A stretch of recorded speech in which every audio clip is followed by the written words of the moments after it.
OK, teď by mohli jít Ačkový side. Elektro zabíjí Roxa. Apex ho refraguje.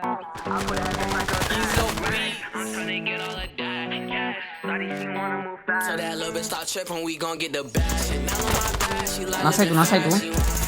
Dead. Ještě jeden tam je. Druhý, ještě jeden na sajtu. Dead. A ještě dva. Pás u mě.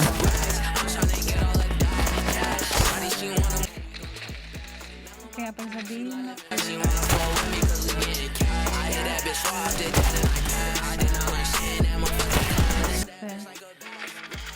Snažil se, ale Apex nezabíjí. OK, tam bylo to dobré. OK, Apex zabíjí René.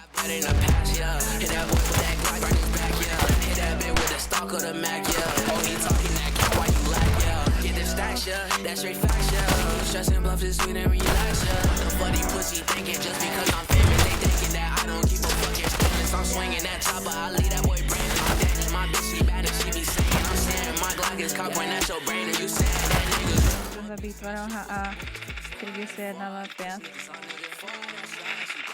A Apex zabíjí Kyrgyze a tohle je 8 pro.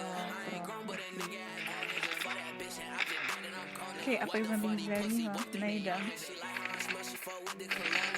Na ní. Apex zabíjí Varoha a vyhrává 7. kolo pro The Freaks. OK, Apex zabíjí Varoha i Elektra. Kyrgyz je upalován a Apex ho dodělává. Apex zabíjí i Zelího a zabíjí i Elektra. Krásný kolo od Apexa. Apex zabíjí Híra, z granát skoro sobě. Apex ho refraguje. Apex zabíjí Verfiho. Výraného a tohle je pro The Freaks výhra. Krásná práce. Krásně hráli kluci, jak z týmu 4E, tak i z Freaks.